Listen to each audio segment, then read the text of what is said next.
አቫታር የሚለውን ፊልም ብዙዎች አይታችሁታል። መጽሐፈ ዜና ምስጢር የሚል መጽሐፍ አለ። ወደ 813 ገጾች የያዘ መጽሐፍ ነው። ደብረ ሊባኖስ እንደነበር አውቃለሁ በፊት።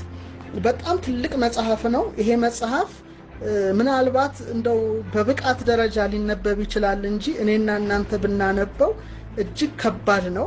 ስለተለያዩ ጅራት ስላላቸው ፍጡራን በጣም የሚተነትን ፊልም ነው። እኛ ስላንቀላፋን እንጂ እንደነዚህ ያሉ ታሪኮች በጣም በብዛት አሉ እና ያን መጽሐፍ ሙሉን አንብቤዋለሁ። 813 ነው፣ ግን ሊበልጥ ይችላል ብዬ አስባለሁ። ለምሳሌ በእንቁ የታነጸች ፀሐይ የሌለባት ፕላኔትን ይጠቅሳል። የት ነው ያለችው ልናውቅ አንችልም። እንግዲህ ሙሉ በሙሉ መጽሐፉ ግዕዝ ነው። አንድሮሜዳ ላይ ግዕዙንም አማርኛውንም ተርጉም ያስቀምጫለሁ። እነዚህ ዓለም ሲሄድ አንዱ በቃ አሁን ለምሳሌ ብሔረ ብፁዓን የሚባል ዓለም አለ። 1000 ዓመት የሚኖርበት ዓለም ነው። ብሔረ ሕያዋን የሚባል አለ። እነ ኤልያስ እነ ዕዝራ እነ ሄኖክ የተሰወሩበት ያለ ነው። በርካታ ዓለም አለ።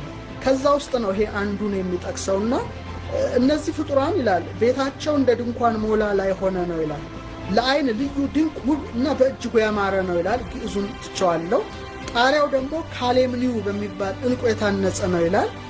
እንቁ ደግሞ የህንደኬ ቅርብ የብርንዛ ሀገር እንደሆነች እንደ ሴሩን ድንጋይ ነጭ ነው ይላል። አንዳንዴ ህብሩ የሚለዋወጥ ደንጊያ ነው ይላል እና ግንቡ ራሱ የዓለም ይላል ከባንዜራ እንቁ የታነጸ ነው ይላል እና በጣም ደግሞ ደስ እንደሚያሰኝ ናብሊስ ደንጊያ ነው ይላል። በጣም ውብ ከተማ እንደሆነ ይጽፋል።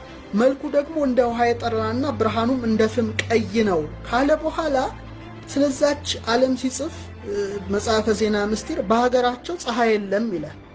ፀሐይ የለም ማለት ምን ማለት ነው? እንግዲህ ከኛ ሶላር ሲስተም ውጪ ማለት ነው። አይኖቻቸው ብርሃኖቻቸው ለነርሱ የሚያበሩ ጸዳሎቻቸው ናቸው ይላል። እንግዲህ ራሳቸው ሰውነታቸው ብርሃናማ አካላት እንደሆኑ ነው የሚጽፈውና ቁመታቸው በጣም ረጃጅሞች በመልአክ መለኪያ 12 ናቸው ይላል። ጠጉሮቻቸው እስከ እግሮቻቸው ተረከዝ ይደርሳል። አፍንጮቻቸው ረጃጅም፣ ጆሮቻቸው እንደ ካልዕ ትሬዮ ቅርፍት ነው ይላል። ሰውነታቸው ሁሉ ነጭ ጠጉር ነው። ወንዶቻቸው ግን በፊታቸው ላይ ቀንድ ነገር አለ ይላል። ይሄ እንግዲህ በጣም የሚገርም ነው። የት ነው ነገሩ ልናውቀው አንችልም። አይኖቻቸው በሰው ክንድ 3 ክንድ ነው ይላል። ሴቶቻቸው ግን ከራስ ጸጉር በቀር ጸጉርም ቀንድም የላቸውም ይላል። ልብሶቻቸው ጠጉራቸው ብቻ ነው ይላል። የሚገርመው ሴቶቹ ይላል እንደ ፌትኳ አምሳል የተልባ እግር የጥጥ ፈትል ይፈትላሉ ይሸምናሉ ይላል እና ግሩማን ናቸው ይላል። እየታወቅ ስኖሙ ደምግባታቸው መልካቸው አይታወቅም ይላል። ይሄ እንግዲህ የግዕዙ ዶኩመንት ነው።